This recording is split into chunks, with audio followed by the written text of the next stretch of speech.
Estamos começando agora o nosso primeiro bate-papo aqui do escritório Bernardes Azevedo, insights rápidos e decisões certeiras, e hoje aqui com os sócios e fundadores do escritório, Dr. Gabriel e Dr. Lucas. Para começar o nosso bate-papo, hoje algo voltado para o empresário, trazendo ali uma dinâmica, até mesmo dos medos, inseguranças, da trajetória de vocês. Diga para nós qual que foi a maior dificuldade que vocês passaram durante esse tempo todo de escritório e como vocês fizeram para sair dela e o aprendizado disso também. Olha, nós abrimos o escritório. O primeiro desafio já começa por aí, pela abertura, né? No momento pandêmico, né? E não só pandêmico, mas como de lockdown. Então, tudo fechado. A gente não tinha muito acesso às pessoas, né? Que são quem mantém o escritório de pé e qualquer negócio de pé. Mas isso foi o primeiro desafio que a gente enfrentou, foi de desenvolver, de criar um negócio do zero, a partir de um lockdown. O escritório foi fundado em julho de 2020 e acaba que esses desafios eles nos trouxeram também algumas oportunidades, que foi propriamente a aproximação do mundo da internet, né? O mundo também mudou a partir desse momento da pandemia, né? As coisas ficaram muito mais virtuais, digitalizadas, então isso fez com que a gente se adaptasse, que a gente jogasse esse jogo, que é o jogo da internet. Quando a gente começa o escritório, né, a gente não tem cliente, a gente não tem ali um patrocinador, então a gente começa do absoluto zero, ninguém conhecia a gente, nada. E aí no meio disso tudo tem uma pandemia, que você também não pode encontrar com seu cliente, você tem dificuldade, né, para as pessoas virem até você. Então acho que no meio disso tudo o cliente acaba sendo a maior dificuldade. Como que a gente vai captar um cliente? A gente usou a internet, né, começou a pensar nesse meio, foi para o digital, que acabou descobrindo uma porta que a gente não esperava ser tão interessante, né, para conversar com pessoas do mundo todo, mas também de pensar num outro cenário, que foi quem vai querer gastar dinheiro num período de grave recessão. Quem vai querer colocar dinheiro, investir em alguma coisa? Então foi o quê? Eu tenho que levar algo que vai colocar dinheiro no bolso da pessoa. Eu tenho que levar valor. E isso vai se tornar essencial. E aí, a partir disso, a gente começa a pensar em teses tributárias e outras questões que vai melhorar a condição daquela pessoa. Então a gente está levando uma oportunidade para ela crescer. E aí começa disso e a coisa vai ramificando, vai crescendo, mas foi uma boa forma da gente conseguir ter os nossos primeiros clientes.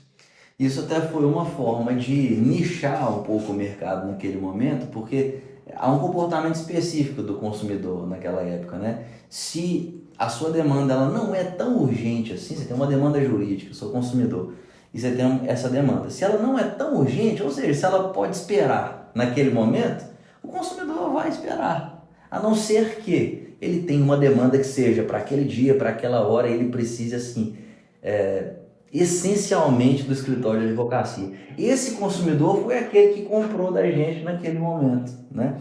Então a gente teve que entender esse movimento do mercado para poder deixar as portas abertas, né, naquele período desafiador. E não só o desafio da pandemia, mas um desafio inicial, como todo e qualquer negócio, de aprender a gestão, a administração, os boletos, né, o gerar caixa, o não estar no vermelho. Então, assim, foi uma acumulação de desafios que fez com que a gente crescesse muito naquela época. E acho que só um último detalhe, né, a cerejinha do bolo disso tudo, fazer as pessoas confiarem na gente sem que elas pudessem, às vezes, ter contato presencial conosco. Ainda não era tão forte essa parte do virtual, de reuniões virtuais, atendimentos virtuais, tudo online, naquele período de assinatura digital. Então você tem que fazer a pessoa que nunca te viu, não te conhece, que está no meio de um período de caos, que ela já tem aquele receio de gastar, ela vê o seu vídeo, ela vê o seu site, ela vê você no Instagram, vê você no YouTube, em algum local, e ela confiar em você. A gente tinha que criar todo um procedimento, né, para ela chegar até a gente, conversar, atender, que passasse credibilidade, que mostrasse que a gente era de confiança e ela pudesse ali depositar, né, o problema dela, né, a situação dela nas nossas mãos. Então isso também foi extremamente complexo no início. E a gente está falando assim, de uma profissão que exige muita confiança entre advogado e cliente, né? Entre profissional e cliente. O cliente ele vai colocar um problema sério que ele vive nas mãos de uma pessoa que ele confia expressamente, cegamente muitas vezes, né? Então tá aí uma responsabilidade muito grande que a gente enfrenta, todos nós, advogados, né? De poder solucionar problemas de vida, né? E que as pessoas confiem uma vida em nossas mãos, né? Então é uma responsabilidade e ao mesmo tempo um orgulho muito grande de pensarmos soluções para os nossos clientes. E talvez aí o nosso maior trunfo, o identificar problemas e apresentar as soluções.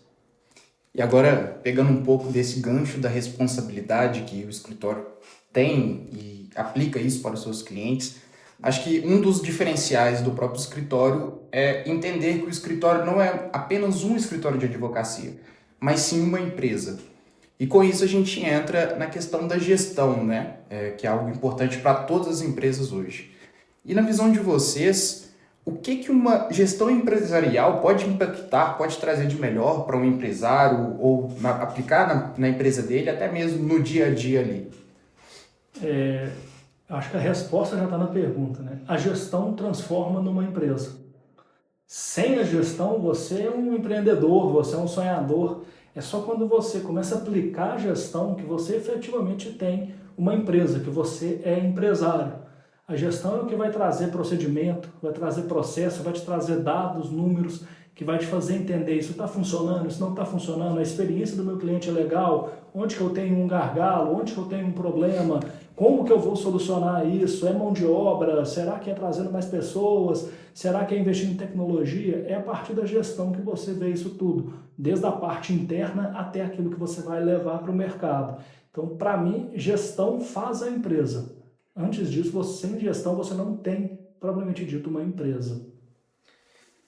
Nós fizemos o dever de casa, que foi implementarmos primeiro no nosso escritório um modelo eficiente de gestão, para depois de um modelo validado, uma estrutura complexa e necessária, levarmos essa estrutura para os nossos clientes, que muitas vezes vem a calhar para negócios que tem também uma natureza complexa, ou é uma estrutura complexa que simplifica o dia a dia, né? Que à medida que você vive isso, ela deixa de ser tão complexa assim, né? E eu estou dizendo assim, tratando como algo complexo, porque não é algo comum para a rotina dos empresários aqui no Brasil, né? Quando você vai fazer faculdade, você não estuda o negócio em si, você estuda a parte técnica, a matéria, e trazendo para o nosso universo aqui, para o direito, né? Na faculdade a gente não estuda sobre gestão, sobre administração, né? Sobre como isso se divide no dia a dia, estratégias de mercado, posicionamento, branding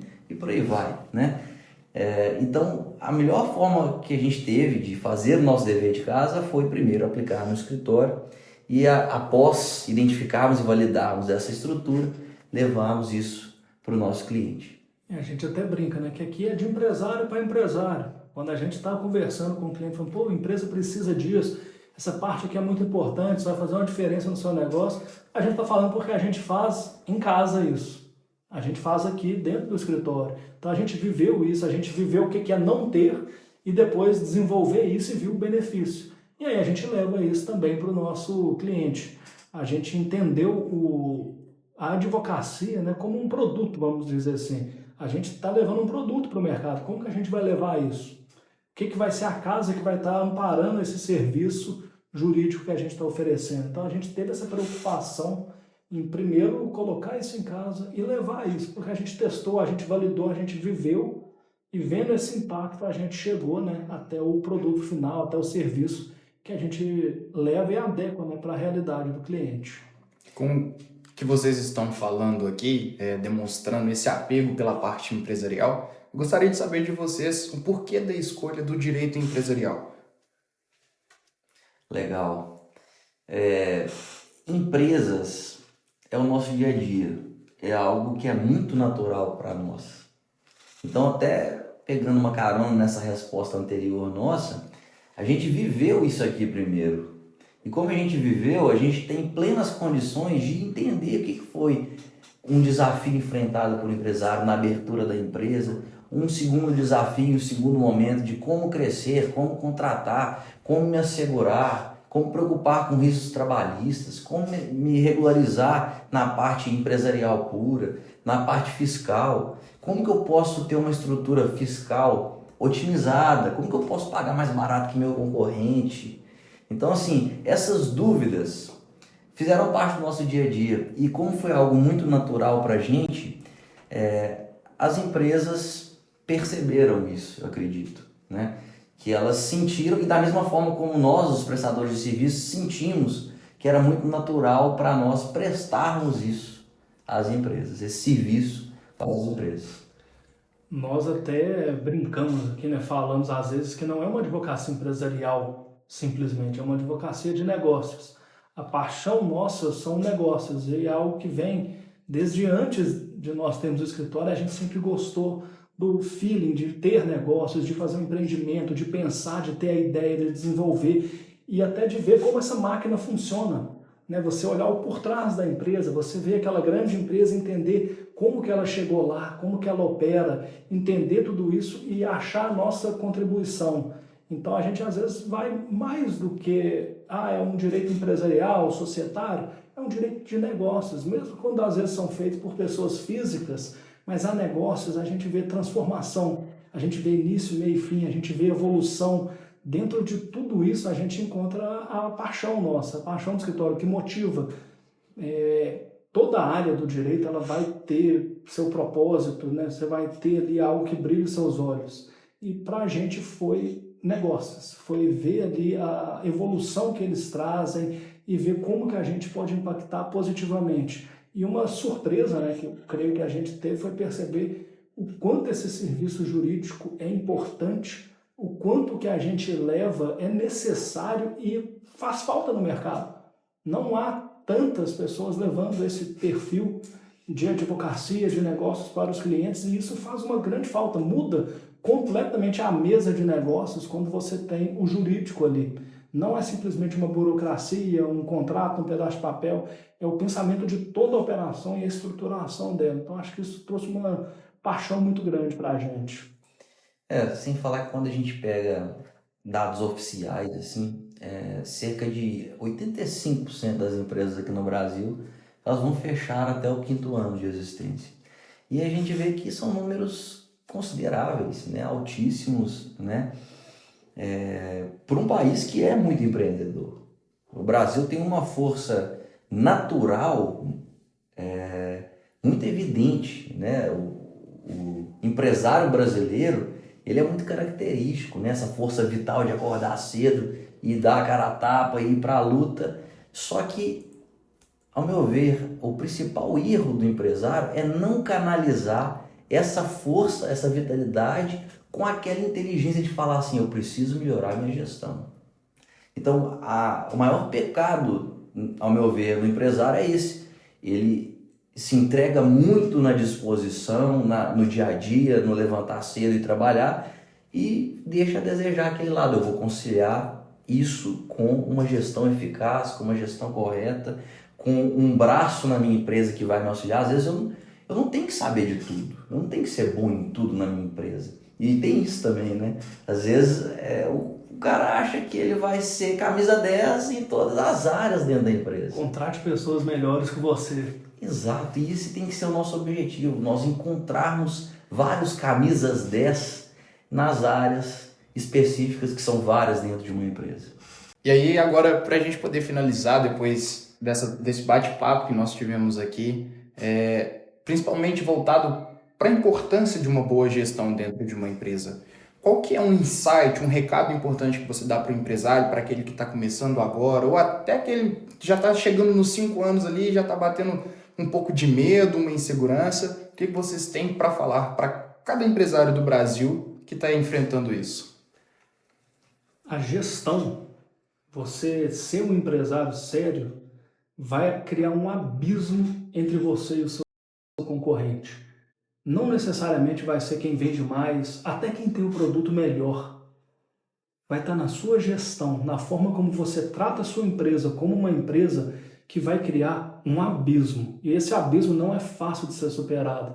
Então é importante que o empresário enxergue isso, que você fazer a gestão empresarial, tratar a sua empresa com a seriedade que ela merece, vai criar uma distância muito grande entre você e seu concorrente e vai começar a te colocar dentro de um oceano azul, que é pouco frequentado e quem está lá são os melhores.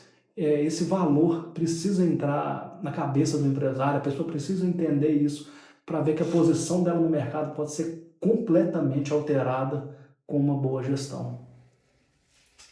Eu vou para seja você o diferencial que você tanto quer. Seja você o diferencial que a sua empresa precisa. E comece organizando a sua mente. A forma como você faz negócio, a forma como você se capacita. E aí eu já consigo pensar em soluções administrativas, de gestão e também financeiras. Quando a gente fala em uma gestão eficaz, a gente está falando de uma estrutura tributária, por exemplo, eficaz. Se essa estrutura tributária da sua empresa funciona, se você paga da forma correta os impostos, se você paga, e correta que eu digo, não é a mais do que você precisa, é o que você precisa. Muitos empresários, e eu vou usar um outro dado, 95% dos empresários no Brasil pagam impostos além do que precisam. Então, se você nunca olhou por esse lado na sua empresa, provavelmente você está dentro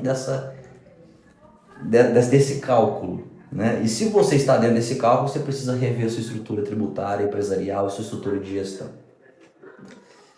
Meu conselho para você é: faça uma revisão tributária, pague menos impostos que a sua concorrência e se diferencie no mercado. Se você paga menos impostos, você consegue ter um preço diferencial. Mais dinheiro sobra no seu caixa, você pode reinvestir na empresa, você pode reinvestir em você e aí o oceano azul, né, que você falou agora. Então, invista em você, invista na sua empresa, faça acontecer. Então, hoje aprendemos, né, a importância de ter uma boa gestão, uma boa assessoria, até muitas vezes que falta muito nas empresas, porque o empresário ele acha que é apenas alugar uma sala e entrar para dentro. Ele não se prepara para os obstáculos que a vida coloca na vida de um próprio empresário. Então, vocês aconselham sempre que mesmo o pequeno até o grande, a gestão é o melhor ponto? Com certeza. Certamente. Foi até junto, né? Porque é muito fato, isso é bem preciso. E o pequeno que quer se tornar grande, ele vai precisar dessa gestão e às vezes para ele ela pode ser até mais importante, porque ele não tem estrutura para aguentar a consequência de não ter. O grande às vezes vai ter mais possibilidades, apesar que o dano também é maior, mas é aqui que começa, no pequeno. Ele tem que fazer sua gestão, criar sua base, se preparar para conseguir atingir o patamar que ele deseja. Ele não vai se tornar gigante, não vai se tornar o líder de mercado se ele não tiver uma boa gestão. Em algum ponto ele vai ter que fazer isso para ele conseguir atingir esse patamar. O raciocínio ele é inverso mesmo, né? Às vezes o empresário pensa que, sou pequeno demais, não preciso de um escritório, não preciso de uma assessoria. Quando eu for grande, eu vou contratar. Mas talvez você nem vai chegar lá, exatamente porque você pensou pequeno hoje. E se você for olhar, eu falei de inverso, você pensa, assessoria jurídica é só para empresas gigantes, multinacionais. Essas empresas já são organizadas. Quem precisa efetivamente, no dia a dia, né, na linha de frente ali, nas trincheiras, é o pequeno e médio empresário. É esse cara que está precisando ali de a gente pôr a mão na massa e fazer a diferença no dia a dia. Então é esse raciocínio inverso que a gente sempre fala aqui, que tem que ser utilizado, né? Acho que são algumas dicas aí que vão fazer a diferença na vida do pessoal. Dr. Lucas, Dr. Gabriel, é sempre um prazer conversar com vocês. E hoje terminamos por aqui o nosso vídeo. Até a próxima. Esperamos nos encontrar novamente. Obrigado. Tchau, tchau. Muito obrigado. Muito obrigado.